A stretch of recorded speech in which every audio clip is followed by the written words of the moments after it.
Halo pemirsa, apa kabar Anda hari ini? Senang sekali Sarah dan Matias dapat kembali menemani Anda dalam sebuah program talkshow yang syarat informasi inspiratif untuk Anda dan juga keluarga. Yang adalah Bincang Sehati.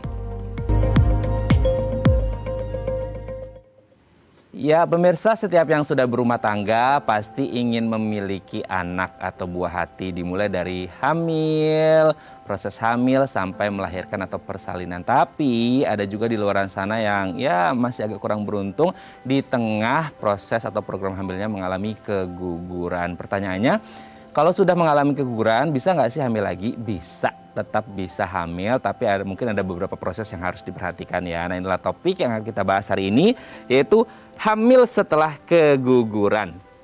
Kalau kita ngomongin tentang hamil gitu ya, persalinan, punya anak dan lain sebagainya, memang penting ya bagi kita untuk menjaga kesehatan, entah itu kesehatan fisik ataupun mental. Nah yang tidak kalah penting adalah menjaga kesehatan mental sebelum persalinan. Apa saja yang harus dipersiapkan, kita akan bahas satu-satu ya. Kita lihat yang pertama pemirsa.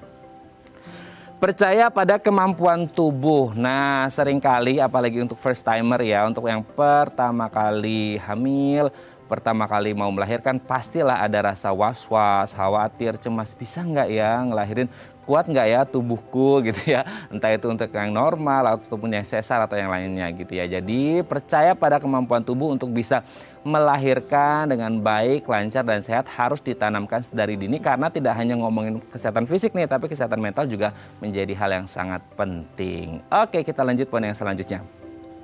Minta dukungan orang-orang terdekat. Hamil itu, anak itu bukan anaknya ibu aja, anaknya istri aja, tapi anaknya suami juga, anaknya keluarga besar juga, anaknya cucunya, oma opanya dan lain sebagainya. Jadi ketika Anda berpikir, aduh kayaknya persalinan itu adalah sesuatu hal yang berat, coba deh Anda coba sharing-sharing, curhat ke orang-orang terdekat, ke pasangan Anda, ke orang tua Anda yang sudah punya pengalaman sebelumnya, untuk cari tahu nih gimana caranya yang tepat ketika kita ngomongin tentang persalinan supaya semuanya lancar. Oke, kita lanjut poin yang selanjutnya pemirsa. Batasi suara negatif, bukan rahasia umum lagi kalau kita sering browsing, googling, media sosial dan lain sebagainya. Kita sering ya mungkin baca-baca artikel tentang waduh persalinannya nggak lancar nih, kena ini, kena itu segala macam. Tentu ini akan berpengaruh besar pada kondisi psikologis si ibu hamil. Tapi penting bagi kita untuk tetap menjaga hal-hal tersebut supaya tidak banyak masuk ke dalam pikiran kita ya. Karena ini bisa berpengaruh pada kehamilan dan juga persalinan. Oke, kita lanjut pada yang selanjutnya pemirsa. Baca cerita kelahiran yang positif. Nah ini juga menjadi sangat penting ya ketika kita berbicara tentang kelahiran. Kalau tadi yang negatif-negatif itu disingkirkan, sekarang kita harus berfokus pada yang positif-positif supaya kelahiran kita juga lancar dan aman dan pastinya sehat ya. Oke, kita lihat yang terakhir pemirsa. Terus bersyukur. Di luar sana mungkin banyak yang belum bisa hamil, belum bisa melahirkan. Makanya ketika kita hamil dan bisa melahirkan dengan lancar, kita terus bersyukur karena kita diberikan anugerah oleh Tuhan dan dipercaya untuk menjadi orang tua bagi anak-anak kita. Oke, itu tadi beberapa persiapan mental sebelum melahirkan dan kami akan membahasnya saat lagi. Tetap bersama kami di Bincang Sehati.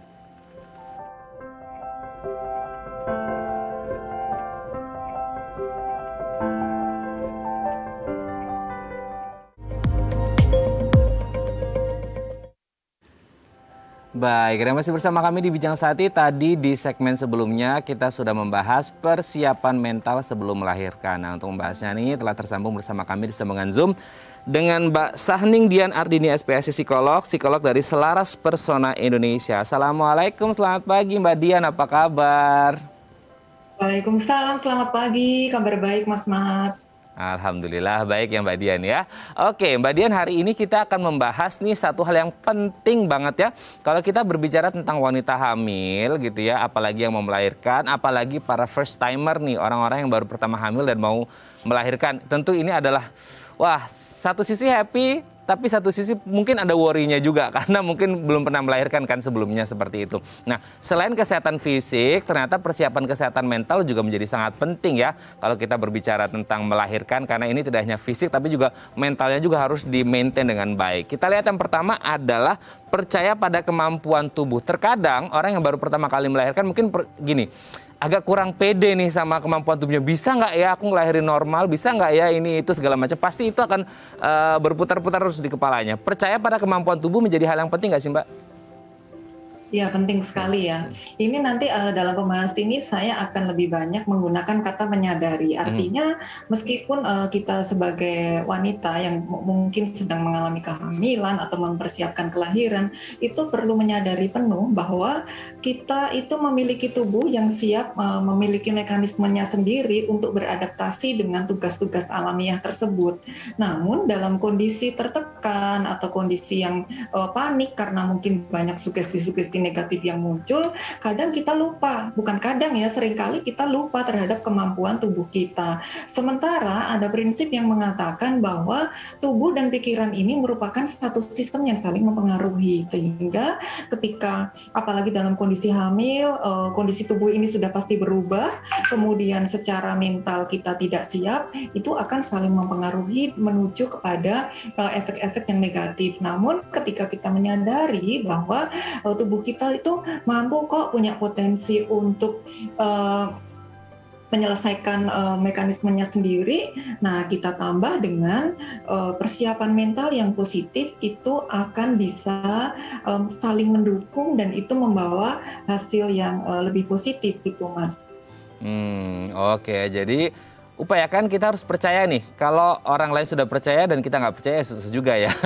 Kita juga harus percaya pada kemampuan tubuh bahwa kita bisa gitu ya, kuat, kita mampu gitu ya. Oke, yang selanjutnya adalah minta dukungan orang-orang terdekat. Nah, anak, ibu hamil ini kan bukan anaknya si istrinya aja ya, tapi anaknya si suami, menjadi bagian dari keluarga besar, oma opa dan lain sebagainya. Penting nggak sih untuk kita minta bantuan mungkin dari orang-orang yang udah pernah melahirkan sebelumnya, yang omanya lah gitu ya, yang kemudian sudah tahu nih pengalaman gitu. Ini penting nggak sih, Mbak? Penting banget ya, karena orang-orang terdekat yang ada di sekitar kita itu yang paling banyak berinteraksi dan itu paling memungkinkan sekali untuk memberikan baik itu dukungan positif maupun dukungan yang negatif gitu ya.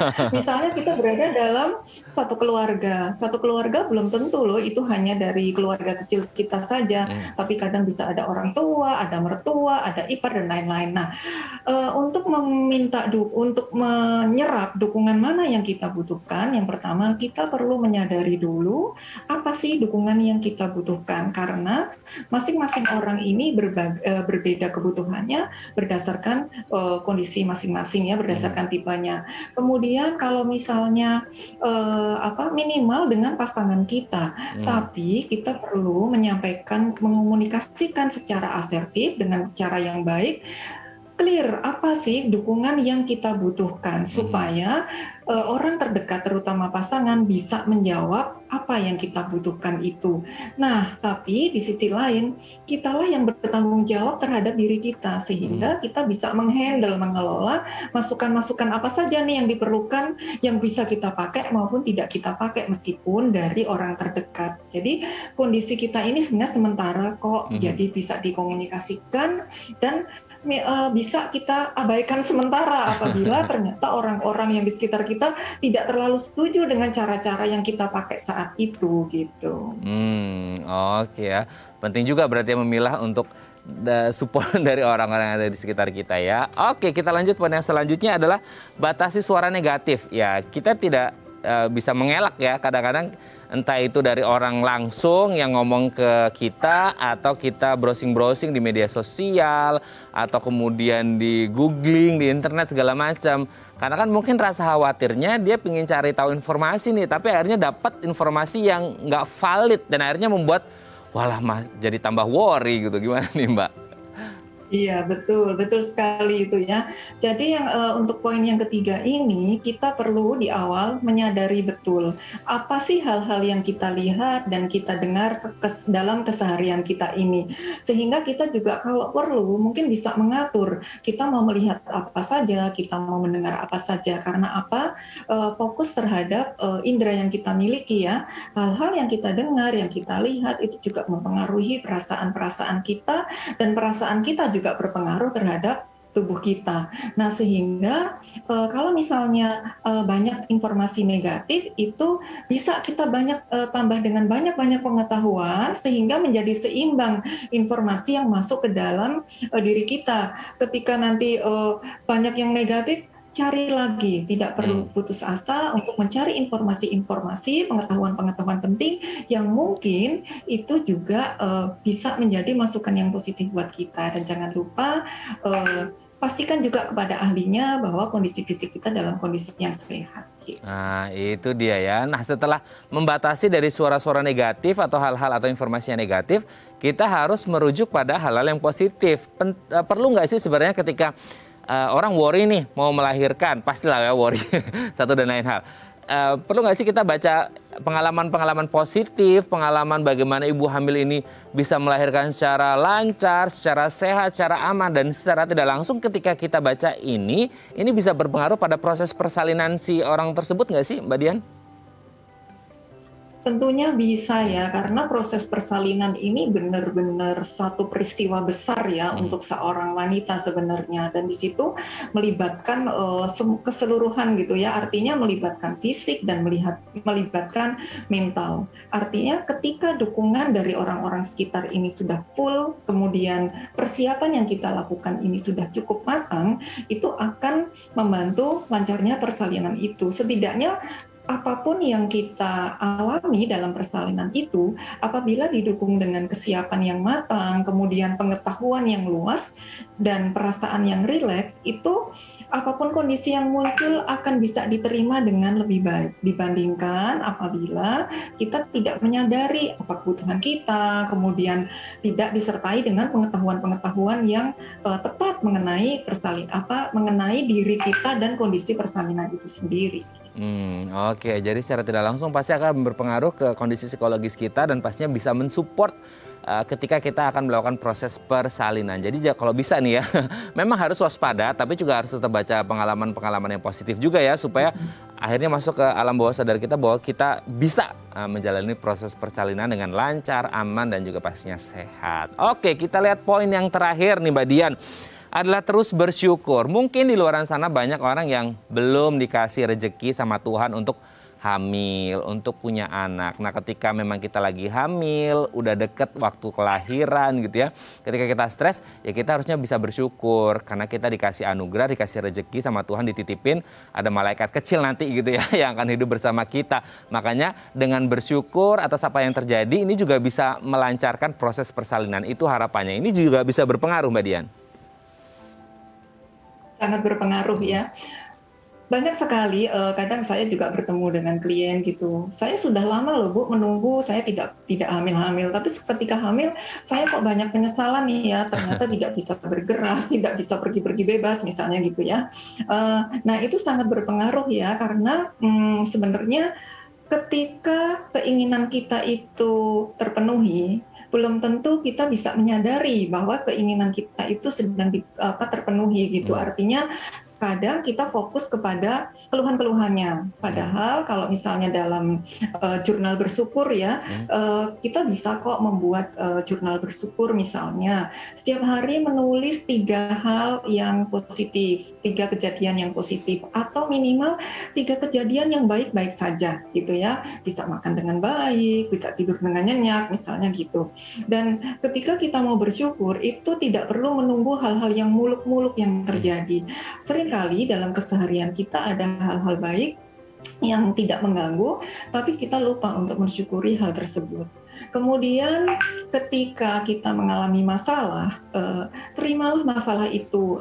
Misalnya, ya saya menerima masalah ini, kemudian saya lagi sedih, saya lagi marah, terima saja semuanya. Artinya semakin kita menolak perasaan kita, itu semakin kita tidak merasa nyaman. Misalnya, aduh saya sedang hamil nih, kenapa sih? Oh banyak masalah, jadinya saya marah gitu. Itu tidak perlu ya, itu akan banyak membuang waktu saja. Nah, kalau ada masalah, kita fokus pada solusinya. Karena ada masalah seperti ini, maka solusinya apa? Sehingga secara tidak langsung, kita juga melatih diri kita sendiri dengan keterampilan-keterampilan yang positif, yang harapannya itu juga nanti akan bermanfaat pada saat kita melahirkan dan proses-proses selanjutnya. Gitu sih, Mas. Oke, banyak-banyaklah bersyukur untuk mensupport ya proses persalinannya nanti supaya tetap sehat, lancar, dan juga aman. Baik, terima kasih Mbak Dian sudah berbagi bersama kami pagi hari ini di Bincang Sehati. Kita doakan teman-teman di luar sana yang lagi hamil, nunggu waktu hari kelahirannya ya. Semoga dilancarkan, sehat semuanya, ibunya sehat, dedek bayinya juga sehat. Terima kasih Mbak Dian. Salam untuk keluarga di rumah. Selamat pagi, Assalamualaikum. Pagi, Waalaikumsalam. Baik, pemirsa, selanjutnya kita akan membahas tema kita hari ini. Bagi Anda yang memiliki pertanyaan seputar tema kita hari ini, Anda bisa menghubungi kami di nomor 021 290 3244 atau DM Instagram kami di @bincangsaatidayatv. Kami akan segera kembali.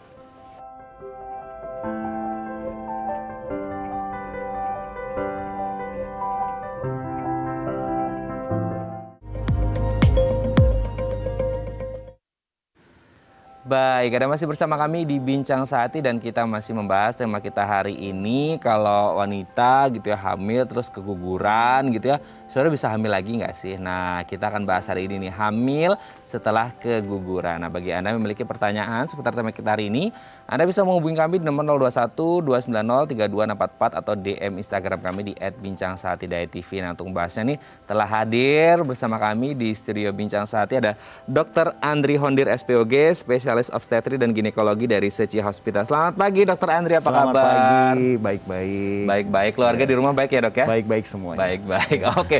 Dok, hari ini kita sama-sama laki tapi kita ngomongin kehamilan. Iya, kayaknya bapak-bapak ngomongin ibu-ibu. Nggak bapak-bapak ngomongin ibu-ibu. Iya. Mungkin ibu-ibu juga ngomongin bapak-bapak ya Iya. Dok ya?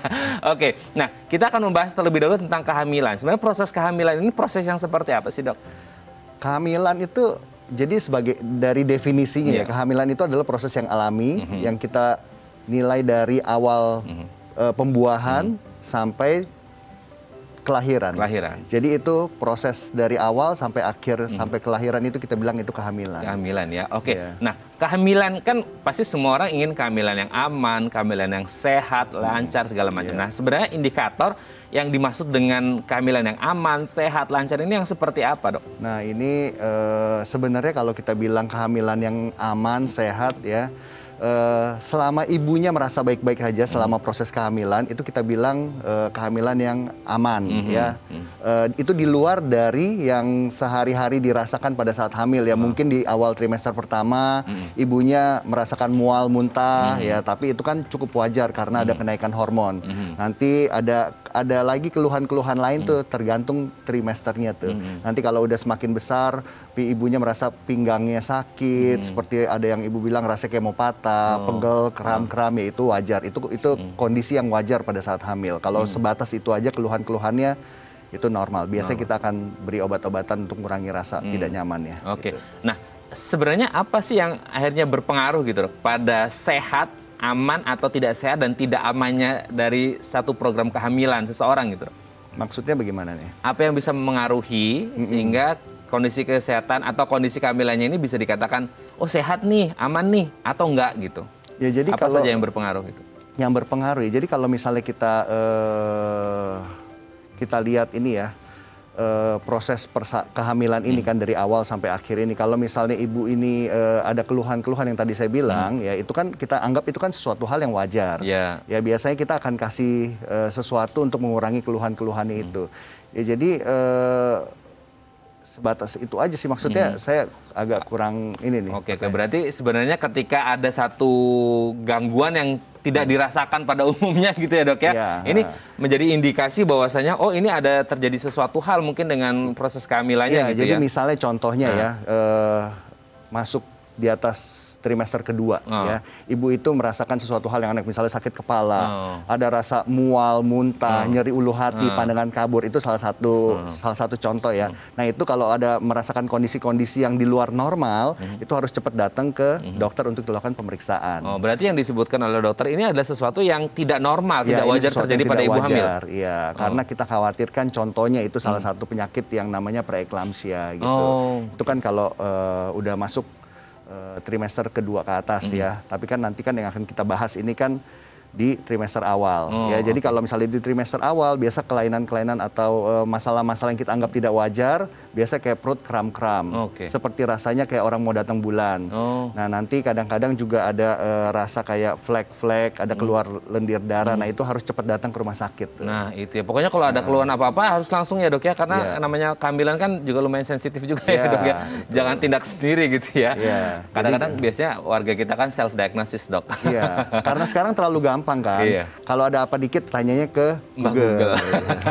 Sekarang dokternya dokter Google. Iya. Padahal dokter-dokter sekarang gampang sekali dihubungi. Gampang ya. Tinggal tanya aja Iya. gitu. Kan. Online tinggal juga on, bisa. Tinggal telepon. Gitu, Iya. ya. Jangan sampai SPOG-nya spesialis obstetrik dan Google. Iya.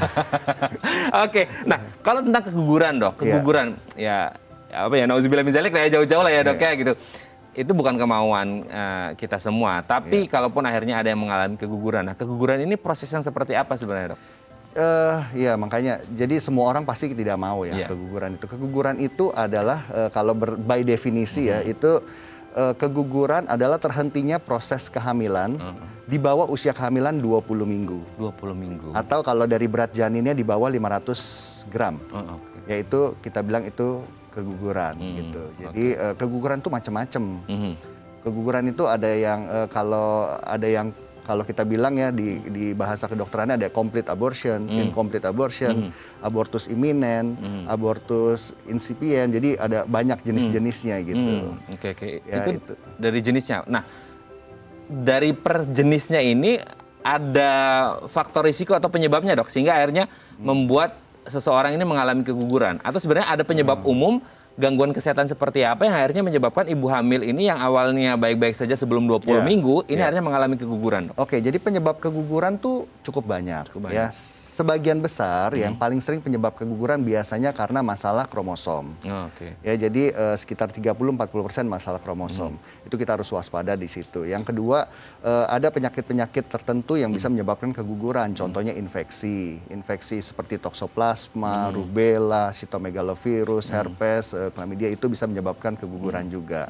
Selain itu penyakit seperti autoimun, pengentalan darah. Nah, itu juga bisa menyebabkan keguguran karena suplai makanan dari ibu ke bayi juga akan berkurang. Ada lagi penyebab-penyebab lain ya, misalnya contohnya bentuk rahim yang tidak normal. Ya, seperti ada adenomiosis, ada miom dan bentuk yang tidak semestinya itu juga bisa menyebabkan keguguran gitu. Kalau dari umur, Dok, maksudnya ada nggak sih, maksudnya kan ya mungkin ada yang terlalu dini menikahnya atau terlalu over 40 plus ya, gitu. Betul sekali. Itu ada hubungan? Ya, jadi itu umur salah satu faktor yang menentukan juga ya. Semakin kecil umurnya ya, jadi di bawah 20 tahun itu resiko keguguran semakin tinggi. Dan di atas 35 tahun ya, 40 tahun ke atas itu semakin tinggi juga. Jadi jangan terlalu kecil, jangan terlalu tua juga kalau mau hamil. Ya, jadi paling ideal usia pada saat hamil yang paling ideal tuh antara 20 sampai 35 tahun. 20 sampai 30. Ya. Tapi gini, Dok, kan namanya anak kadang-kadang rezeki dari Tuhan, Dok, ya. Betul. Nah, kalaupun sebenarnya ya ini kita bukan nakut-nakutin, ini tindakan antisipatif, Dok, ya. Ketika akhirnya pun ya menikah mungkin di usia 25, 30 gitu ya. Tapi akhirnya dikasih momongannya hamilnya setelah 15 tahun di usia 40 plus deh gitu. Iya. Risikonya besar atau sebenarnya bisa diantisipasi?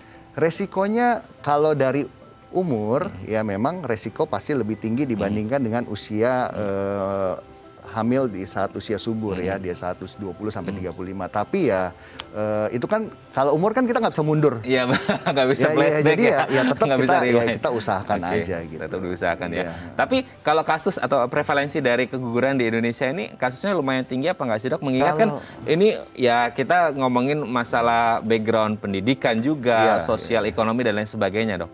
Kalau yang saya baca sih relatif lebih cukup tinggi ya.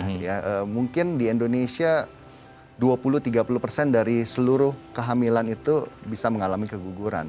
Ya, cukup tinggi juga di Indonesia itu. Ya, saya pernah baca kurang lebih menurut statistik ya, dalam 1 tahun di Indonesia angka keguguran bisa sampai 2 juta. Oh, iya. Tinggi sekali, Dok. Ya, cukup tinggi makanya. Oke. Wow. Ya karena mungkin juga kita kan masih negara berkembang ya. Nah, mungkin di karena kita di Jakarta ya, tapi kalau di daerah-daerah mungkin akses untuk ke fasilitas kesehatan juga kurang gitu. Lumayan minim ya. Oke. Nah, dengan 2 juta kasus tadi, Dok, ini kan lumayan tinggi. Nah, sebenarnya kalau kita berbicara tentang keguguran ini, sebenarnya si ibu ini dia kayak apa ya, Dok ya? Rasanya gitu, dia bisa merasakan nggak sih bahwa oh kalau hamil biasa tuh seperti ini kan, soalnya sekitar 20 mingguan tadi ya gitu. Sebenarnya dia ada kerasa apa sih, Dok? Maksudnya ada yang bisa dirasakan atau enggak, dan dia sadar enggak kalau sebenarnya dia mengalami keguguran gitu? Terkadang nih ada pasien tidak sadar kalau pasien tersebut hamil. Nah itu dia. Nah, sampai malah justru nggak sadar kalau dia hamil. Dia nggak sadar. Jadi ada juga. Jadi dia mengalami keguguran, dia sendiri dia nggak tahu dia mengalami keguguran. Dia cuma merasa misalnya, telat menstruasi, tapi dia juga mungkin nggak lakukan pemeriksaan tes kehamilan. Terus tiba-tiba ngeflag perdarahan, dianggap itu menstruasi. Nah, bisa jadi itu keguguran gitu. Jadi banyak juga lah kejadian-kejadian yang pasien tidak sadar kalau dia itu hamil dan keguguran. Itu namanya spontaneous abortion. Jadi dia hamil, tapi keguguran dia nggak berasa seperti itu. Oke. Berarti memang tidak ada rasa yang spesifik ya, Mas, yang dirasakan itu gejalanya seperti apa? Mungkin entah itu mules-mules atau nyeri-nyeri atau seperti apa gitu? Memang ada kondisi-kondisi ya, yang tadi saya bilang ya, ada badan kita sebenarnya cukup pintar ya. Kalau misalnya kita mengalami keguguran, sebenarnya badan kita itu secara alami dia akan merespon dengan melakukan tindakan kontraksi, kram-kram. Tujuannya itu untuk mengeluarkan hasil sisa-sisa konsepsi yang kurang baik itu. Jadi badan kita karena di dalam rahim itu terdiri dari otot-otot itu akan berkontraksi. Dengan berkontraksi diharapkan yang sisa keguguran itu akan keluar bersih gitu ya. Itu jadi kalau ada ibu-ibu hamil yang mengalami tanda-tanda mules-mules, kram-kram, nah itu harus cepat tuh, harus waspada, harus pergi ke kontrol ya. Terus gitu apalagi kalau sampai ada keluar flek darah. Dan itu biasanya nyeri-nyeri yang tadi dokter sebutkan ini di usia sekitar 20 mingguan tadi atau gimana? Di bawah 20 minggu. Di bawah 20 minggu. Makanya justru semakin awal resiko memang lebih tinggi. Lebih tinggi berarti ya. Kalau udah lewat 20 minggu dan tidak terjadi apa-apa, ya bisa dikatakan lumayan relatif lebih aman. Tapi kan ada penyakit-penyakit lain yang kita harus waspada. Nah, itu makanya kan kalau kita tahu hamil, kita harus lakukan pemeriksaan rutin. Nah, idealnya pemeriksaan rutin itu di tiap bulan kita lakukan pemeriksaan. Ya. Setelah 28 minggu, itu kita lakukan setiap 2 minggu sekali. Setiap 2 minggu sekali. Nah, kalau sudah di atas 37 minggu, udah seminggu sekali biasanya. Oke. Nah, ini kan untuk yang kontrol rutin gitu ya, untuk menjaga supaya kehamilannya tetap lancar. Nah, bagaimana ketika si ibu hamil ini sebelum hamil pun atau pas ketika hamil didiagnosis ada penyakit penyerta atau penyakit yang lain ya dok ya? Apa yang harus diwaspadai? Apakah ini bisa berpengaruh ke kesehatan kehamilannya atau enggak? Nanti akan kita bahas di segmen selanjutnya ya dok ya. Baik pemirsa, bagi Anda yang memiliki pertanyaan seputar tema kita hari ini, Anda bisa menghubungi kami di nomor 021 290 3244 atau DM Instagram kami di @bincangsaat.tv. Kami akan segera kembali.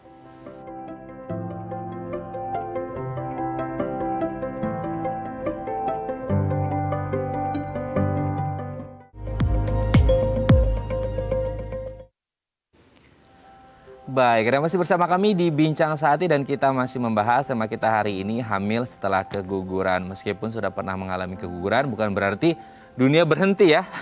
Tetap Anda bisa program hamil lagi. Nah, bagi Anda yang memiliki pertanyaan seputar tema kita hari ini, Anda bisa menghubungi kami di nomor 021 290 3244 atau DM Instagram kami di @bincangsaati.tv. Kita masih bersama dengan Dr. Andri Hondir SPOG, spesialis obstetri dan ginekologi dari Seci Hospital. Dok, kita lanjut lagi. Tadi di segmen sebelumnya kan dokter sempat menyebut nih, kalau ada penyakit, nah ini, kalau ada ibu hamil gitu ya, entah itu dia punya riwayat sebelum hamil atau didiagnosis ketika lagi hamil gitu. Penyakit tertentu, entah diabetes, mellitus atau yang lainnya, ini sebenarnya bisa berpengaruh nggak? Atau ada penyakit-penyakit yang sebenarnya harus diwaspadai nih untuk pengaruhnya pada kesehatan kehamilan gitu? Betul, yang tadi kamu bicarakan itu ya seperti diabetes, itu bisa berpengaruh juga. Itu bisa menyebabkan keguguran. Jadi kita harus waspada. Diabetes, penyakit-penyakit seperti tiroid ya, atau kita bilang penyakit gondok penyakit autoimun. Nah, itu kita harus waspada. Ya, jadi kita usahakan sebelum kita hamil kondisi kita baik semuanya. Nah, itu ya, kalau misalnya memang kita udah terlanjur punya penyakit seperti diabetes, tiroid, ya kita harus jaga supaya itu terkontrol. Karena kalau enggak memang bisa berpengaruh ke kehamilan. Oke, berarti risikonya lebih tinggi dibandingkan mereka yang tidak punya riwayat gitu ya dok ya. Tapi tetap masih bisa hamil dong dok? Bisa. Bisa ya, oke. Kalau penyakit yang genetik juga ini harus diwaspadai juga dok atau gimana? Penyakit genetik iya, karena yang tadi saya bilang 30% ya. Penyebab keguguran adalah kelainan kromosom. Oke, tinggi sekali ya 30% ya. Ya, makanya kita harus waspada juga. Tapi ya itu sesuatu sebenarnya itu sesuatu yang nggak bisa kita kontrol kan ya. Itu kan udah bawaan dari kita gitu kan. Dan kalau misalnya memang penyakit genetik itu kan karena proses bertemunya sel telur atau sperma yang mungkin yang kurang baik ya bertemu itu ya itu kan nggak bisa kita kontrol juga gitu. Betul. Oke, nah kalaupun akhirnya sudah ketahuan nih dok, oh ini keguguran gitu ya. Ini apa yang harus dilakukan? Apakah ya mungkin yang sering kita dengar ya dikuret gitu. Tapi sebenarnya di luar kuret ini sendiri ada nggak sih proses yang lain? Ini kalau kuret ini di posisi kehamilan sudah berapa minggu atau yang sebelum 20 minggu atau gimana tuh? Ya biasanya dokter akan melakukan pemeriksaan. Ya kita akan lakukan USG, kita akan lihat bagaimana kondisinya, apakah memang benar ini detak jantungnya sudah tidak ada, ataukah memang udah keluar sebagian atau bagaimana. Pembukaan mulut rahim juga kita akan nilai. Ya jadi nanti biasanya dokter akan menawarkan ada 2 opsi. Ya ini secara umum ya kita lihat ya. Kita lakukan tindakan seperti kuret. Ya kuret itu ada yang suction curettage atau ada sharp curettage ya, atau kita dengan beri obat-obatan. Oh, oke. Bedanya antara dikuret dengan pemberi obatan, apakah di usia kehamilannya atau gimana itu? Salah satunya iya, seperti itu. Tergantung juga sih. Jadi makanya kita biasa akan tawarkan dan tergantung kondisinya. Kalau misalnya memang udah sisa-sisa dikit, biasanya kita akan kasih obat-obatan aja dulu. Tapi memang semua ada untung ruginya. Kalau kita pakai obat-obatan, kita harus cek lagi karena kita harus lihat, kita harus pastikan setelah minum obat-obatan itu apakah sudah bersih keluar semua atau belum. Karena kalau misalnya memang belum, ya tetap kita harus lakukan tindakan untuk membersihkan. Gitu. Oke ya. Tapi sebenarnya kalau orang ini keguguran, ini pasti di bawah usia 20 minggu dan akan dikuret, atau sebenarnya setelah 20 minggu ada kemungkinan juga ibu ini bisa keguguran, dok? Oke, kalau kita lihat definisi, kan tadi saya bilang definisi itu keguguran kalau di bawah 20 minggu, terhentinya proses kehamilan di bawah 20 minggu, atau berat bayi di bawah 500 gram. Jadi kalau sudah di atas 20 minggu atau di atas 500 gram, itu definisinya udah bukan keguguran lagi. Yaitu misalnya prematur, kehamilan prematur. Kehamilan prematur seperti itu ya. Nah, untuk kuret sendiri dok, ini sebenarnya pemulihannya kan ini kalau orang ya kan berpikir kuret itu kan sakit gitu ya dok ya. Nah, ya tidak ada juga yang mau mengalami kuret karena pasti kehamilannya keguguran gitu. Nah, pemulihannya ini sendiri bisa berapa lama dok? Ya sebenarnya kuret itu prosedur yang simple. Ya pengerjaannya juga cuma sebentar, paling mungkin 5-10 menit juga sudah selesai. Pasien tidak merasakan apa-apa karena kita akan lakukan tindakan setelah dibius. Jadi ada pembiusan juga gitu, dan itu simple lah, paling 5-10 menit. Setelah tindakan kuret, pasien juga besoknya mungkin udah bisa beraktivitas normal gitu. Jadi ini bukan sesuatu yang harus dikhawatirkan gitu. Jadi 1 hari lah setelah itu udah bisa aktivitas normal lagi. Cuma mungkin masih ada keluar flek-flek darah, yaitu wajar. Itu wajar ya. Tapi ada nggak sih rumahnya kayak mungkin obat-obatan atau bahan alami yang bisa dikonsumsi oleh si ibu ini untuk mempercepat prosesnya, meskipun dokter nanti kan bilang sehari aja udah, kalau mau bersabar gitu ya, itu udah bisa mulai beraktivitas normal. Ada nggak sih maksudnya obat-obat atau yang harus dikonsumsi atau bahan-bahan alami deh gitu dok? Kalau bahan alami sebenarnya secara alami badan kita juga akan merecovery gitu. Jadi kita nggak perlu pakai obat-obatan seperti itu. Biasanya setelah tindakan paling dokternya akan berikan antibiotik ya untuk mencegah infeksi dan juga paling anti sakit. Gitu aja. Oke, itu yang bisa dikonsumsi atau dilakukan oleh si ibu pasca kuret gitu ya. Tapi setelah pasca kuret ini ada nggak sih hal-hal yang do's and don'ts-nya, maksudnya yang boleh, yang nggak boleh gitu. Lebih ke nggak bolehnya sih sebenarnya, yang harus dihindari supaya oh jangan gini atau jangan makan ini, jangan makan itu gitu pasca kuret. Itu kan banyak yang bilang ya, karena kita kan di orang timur ya, jadi banyak sekali mitos-mitos, banyak sekali pantangan-pantangan. Bahkan ada yang bilang kuret itu sama kayak setelah dikuret sama kayak habis proses melahirkan. Ada yang bilang nggak boleh mandi segala, ya terus segitu nggak boleh minum air, harus minum yang panas-panas terus ya. Itu sih nggak, ya itu mitos aja ya. Jadi ya seperti biasa aja gitu. Jadi aktivitas seperti biasa ya. Jadi nggak ada pantangan yang berarti ya. Kalau misalnya memang setelah dilakukan tindakan kuret, boleh hamil lagi, tapi 3 bulan kemudian sebaiknya kita istirahatkan dulu, 2-3 kali menstruasi teratur, baru kita boleh hamil lagi, program untuk hamil lagi. Oke. Nah, berarti sebenarnya waktu yang ideal ada nggak sih dok, pasca kuret gitu ya, untuk kemudian mau program hamil lagi? Kan pasti ya, ada rasa trauma juga pasti ada gitu kan. Nah, itu ada waktu idealnya nggak? Dari sisi fisik dan juga mental ya, karena kan kalau mentalnya masih agak shock untuk program hamil lagi, takutnya kan kayak kepikiran, trauma, khawatir itu kan pasti ada gitu. Nah itu juga bisa berpengaruh nggak sih ke proses selanjutnya gitu? Iya, kalau misalnya trauma, stres ya pasti bisa berpengaruh. Ya itu bisa mempengaruhi hormon juga. Dengan terpengaruhnya hormon otomatis untuk mendapatkan kehamilan, untuk hamil lagi juga relatif lebih sulit kan. Ya makanya jangan stres. Ya. Jadi kita anjurkan setelah proses kuret atau setelah keguguran, kita anjurkan boleh hamil lagi biasanya sekitar 3 bulan lah. Setelah 3 bulan. Setelah 3 bulan itu baru memulai perjalanan itu ya. Iya. Oke. Kalau akhirnya apa ya bahasnya, kebobolan dalam tanda kutip ya dok ya, sebelum 3 bulan, ini ada risikonya nggak sih sebenarnya? Cukup banyak juga pasien-pasien saya sebelum 3 bulan udah hamil lagi. Ya selama ini sih baik-baik aja, nggak ada masalah. Tapi kenapa kita anjurkan 3 bulan lagi? Ya kita buat supaya rahim itu merecover dulu lah gitu. Tapi selama ini baik-baik aja, sebelum 3 bulan yang hamil juga baik-baik aja. Baik-baik aja, asalkan dijaga ya kesehatannya, fisik, mentalnya juga seperti itu. Asal kita tahu hamil ya, kontrol teratur ya, itu kan yang paling penting ya. Yang paling penting. Oke. Tapi sebenarnya pasca kuret, pasca keguguran kan orang pasti akan berpikir, aduh susah nggak ya hamil lagi gitu ya. Apalagi kan dia ngomong, ya kita mau nggak mau untuk orang awam yang tidak begitu paham kan, kuretannya di dalamnya udah bersih banget belum ya? Apa nanti kalau program hamil lagi bisa sehat nggak ya, bisa lancar nggak ya, bisa aman nggak ya gitu. Nah sebenarnya ada pengaruhnya ke situ nggak sih dok? Ya makanya yang tadi kamu bilang setelah kuret, kamu kan bilang, oh apakah nanti sudah bersih atau belum. Biasanya setelah kuret, dokter itu akan menganjurkan untuk melakukan pemeriksaan lagi. Kita akan lihat USG ulang 1 minggu kemudian, nah nanti kita akan lihat sudah bersih atau belum. Gitu. Kalau sudah bersih harusnya sih aman, nggak ada masalah. Nah memang ada kekhawatiran setelah kita mengalami keguguran, ya ada kekhawatiran apakah nanti selanjutnya resikonya juga tetap tinggi, nah, itu dia. Apakah ada kemungkinan keguguran lagi, ya. Jadi ada kondisi yang namanya kita bilang recurrent abortion, jadi keguguran yang selalu berulang. Nah biasanya itu karena ada masalah, ya contohnya ada penyakit-penyakit seperti autoimun, ada infeksi yang tadi saya sebutkan seperti toksoplasma dan lain-lain. Nah, kalau recurrent abortion itu definisinya kalau 3 kali keguguran yang berurutan.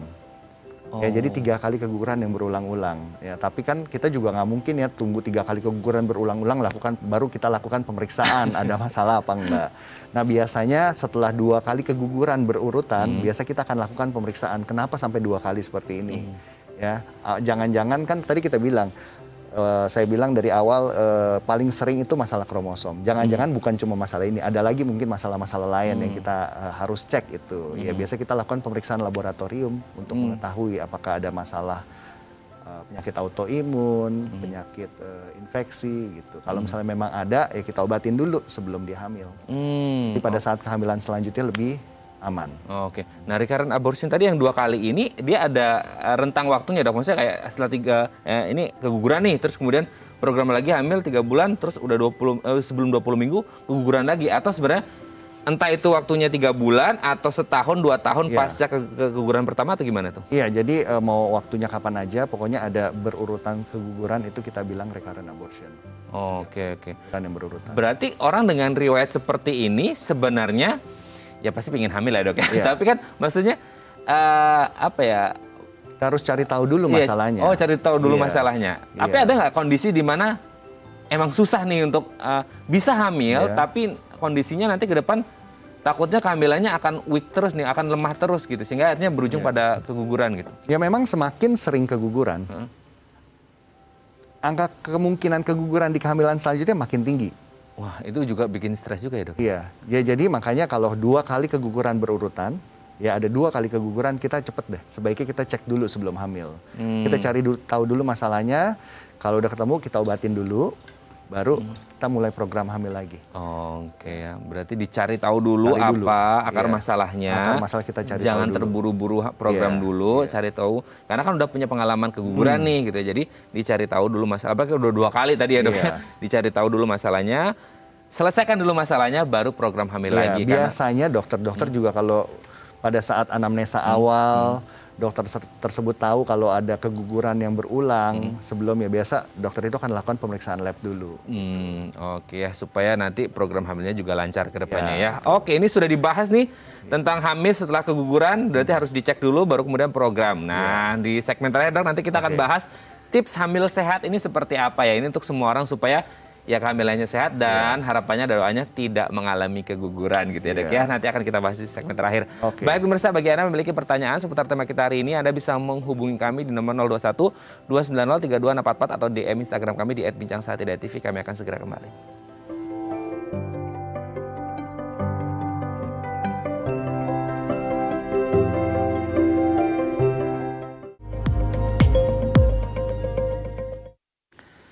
Baik, Anda masih bersama kami di Bincang Saati. Kita masih bersama dengan Dr. Andri Hondir, SPOG, spesialis obstetri dan ginekologi dari Suci Hospital. Dok, kita akan bahas di segmen terakhir ini tips hamil yang sehat. Kalau tadi kan udah dibahas tuntas ya tentang hamil, keguguran, habis itu program hamil lagi setelah keguguran. Kita akan bahas tips hamil sehat. Semoga pemirsa juga yang melihat di rumah yang lagi hamil gitu ya, kehamilannya tetap sehat, lancar, aman sampai proses persalinan. Yang pertama adalah rutin periksa kehamilan. Idealnya tadi kan udah disebut ya dok, sekitar sebulan sekali ya dok, atau betul. gimana? Jadi, tapi kalau untuk yang punya riwayat penyakit tertentu harus lebih dong dok, atau gimana? Nah, tergantung kondisi. Ya, ini kan kita ngomong kehamilan yang check up yang ideal. Yang ideal pada saat kita tahu hamil, kita harus lakukan pemeriksaan rutin sebulan sekali. Sebulan sekali. Sampai usia kehamilan 28 minggu, 2 minggu sekali, dan kemudian 1 minggu sekali setelah di atas 37 minggu. Itu yang ideal. Tapi kalau ada kondisi-kondisi tertentu, ya kita mengikuti pada saat kondisi saat itu. Apakah kita persingkat, yang tadi 1 bulan sekali, kita persingkat jadi 2 minggu sekali, gitu. Itu tergantung kondisinya. Biasanya yang diperiksa ketika rutin kontrol ini apa aja sih dok? Yang rutin biasanya kita lakukan USG. Ya, masing-masing trimester itu ada fungsinya sendiri-sendiri USG itu. Jadi pada saat trimester pertama kita bisa nilai itu kehamilannya itu di dalam rahim atau di luar rahim, karena ada kehamilan yang di luar rahim juga. Nah, itu dia. Itu kehamilan ektopik. Nah, itu nanti pada saat kita lihat di dalam rahim ada berapa, apakah 1 bayinya atau kembar atau apa gitu. Dan itu nanti kita lihat janinnya dengan kantong kehamilan apakah sesuai apa enggak gitu. Detak jantungnya sudah ada atau belum? Kalau misalnya sesuai, detak jantung ada, ya udah, berarti aman. Aman ya. Pokoknya jangan malas-malas ya dok ya. Jangan malas. Kalau ingin sehat, ibu dan bayinya juga tetap harus kontrol harus rutin. Terus. Harus rutin ya. Oke, yang selanjutnya perhatikan asupan nutrisi. Nah, kalau nutrisi ini kan berhubungan dengan makanan. Nah, biasanya kan orang hamil, ibu hamil, ini kan lumayan sensitif ya dok ya. Maksudnya makan ini, makan ini, gitu. Itu gimana itu dok? Nah, itu biasanya terjadi di trimester pertama oleh karena peningkatan hormon. Ya, jadi mual, muntah. Apalagi orang yang punya asam lambung, orang yang punya sakit mah, biasanya akan lebih parah. Mual muntahnya akan lebih sering lah. Ya, jadi tetap harus dijaga. Asupan nutrisi tetap kita harus jaga, makan tetap harus, ya kita harus paksa makannya. Makan dikit-dikit aja, nggak perlu langsung banyak. Dikit-dikit aja kita makan, tapi sering. Yang tadinya mungkin 1 hari 3 kali, porsi normal, nah itu kita perkecil porsinya, jadi mungkin jadi 5 kali, cuma porsinya dikurang-kurangin gitu. Terus begitu makannya juga kita harus jaga ya. Nah, itu dia. Yang mentah-mentah kita hindarin dulu ya, karena kan tadi saya bilang salah satu penyebab keguguran adalah penyakit infeksi seperti toksoplasma. Toksoplasma biasanya parasit itu ada di daging-daging yang mentah biasanya gitu. Jadi kita harus hindari makanan seperti ya. itu. Nah, kalaupun akhirnya mual muntahnya agak ekstrim dok, akhirnya susah masuk, hanya sedikit aja, itu bisa di-backup dengan suplemen multivitamin nggak sih dok? Bisa kita kasih suplemen vitamin B misalnya, itu bisa mengurangi mual juga. Ya, terus begitu juga kita bisa kasih obat-obatan untuk ngurangin mual. Oke ya, yang penting pokoknya asupannya harus terjaga, karena ini kan lagi ngomongin 2 nyawa nih, 2 tubuh gitu ya. Oke dok, selanjutnya adalah olahraga juga penting dok? Olahraga penting ya. Cuma kan kita harus lihat ya pada orang-orang yang rentan, apalagi di trimester pertama ya kita nggak usah, kalau bisa istirahat dulu aja. Biasanya kita sarankan olahraga rutin itu kalau udah masuk trimester ketiga ya. Jadi itu boleh tuh lakukan senam hamil, yoga. Sekarang sudah ada ya yoga untuk ibu hamil. Tapi kalau misalnya aman-aman aja kehamilannya, ya jalan kaki, boleh yang berenang, ringan-ringan boleh yang ringan-ringan aja, nggak ada masalah. Istirahat dan tidur yang cukup dan berkualitas ini penting juga. Oh, itu penting banget. Ya, itu penting itu banget. penting banget. Kenapa? Itu bisa pengaruh juga ke kesehatan. Bisa berpengaruh juga ya. Jadi kita harus istirahat cukup ya, karena apalagi di trimester pertama ya. Kalau udah trimester kedua, karena udah mulai susah tuh tidur tuh, udah mulai nggak nyaman. Nah, itu juga kadang-kadang kan ada sesuatu yang asing gitu ya. Itu juga bisa menyebabkan gangguan tidur, Dok. Jadi selama masih bisa, iya pasti. Ya, jadi selama masih bisa tidur di trimester pertama, ya udah tidur lah, istirahat yang cukup lah ya. Selagi masih bisa tidur, dimanfaatkan sebaik-baiknya. Nanti kalau udah mulai besar kan susah tidurnya. Apalagi nanti kalau udah lahir anaknya, ya udah mesti jagain anak ya kan. Itu banyak yang dirasakan nggak sih, Dok? Maksudnya ibu hamil kan sesuatu yang apalagi itu first timer ya. Itu kayak akhirnya susah tidur gara-gara ada kayak ngerasa ini aneh aja gitu. Memang banyak ibu hamil yang susah tidur, apalagi udah trimester 3 ya, karena berat jadi miring kiri salah, kanan salah, telentang salah ya, jadi agak ngap rasanya katanya. Ya. Oke, Dok, yang terakhir, Dok. Nah, jaga kesehatan mental. Nah, mental dengan ibu hamil gimana nih? Iya, mental ya, jangan stres ya. Karena menurut penelitian, ibu yang pada saat kehamilannya pemurung, ya biasanya melahirkan anak yang seperti itu juga, gitu. Jadi ya harus ceria, ya. Kalau kita pasti sebagai orang tua kita mau anak kita ceria, anak kita sehat, anak kita ya bisa inilah membawa kebahagiaan lah ya. Ya. Jadi ya kita juga harus bahagia juga pada saat hamil. Iya, soalnya ini kan rezeki dari Tuhan, anugerah titipan malaikat kecil yang akan hadir di keluarga kita gitu ya. Wah, ini sangat luar biasa. Terima kasih Dokter Andri hari ini sudah berbagi. Juga. Semoga ini menjadi ilmu yang bermanfaat untuk teman-teman. Untuk yang lagi program hamil, untuk yang siap-siap mau persalinan, semoga dilancarkan sehat terus gitu ya. Terima kasih sekali lagi Dokter Andri. Salam untuk keluarga di rumah, untuk istri dan juga anak-anak, dan juga teman-teman di Suci Hospital. Terima kasih, Dok. Oke, makasih. Baik, pemirsa, bagi Anda memiliki kritik dan saran, Anda bisa menghubungi kami di nomor 0889 8100 5000 atau Anda bisa follow media sosial kami di @bincangsaati.tv dan tetap disiplin prokes 6M. Saya Radha Madlias pamit, sampai jumpa dan selamat beraktivitas.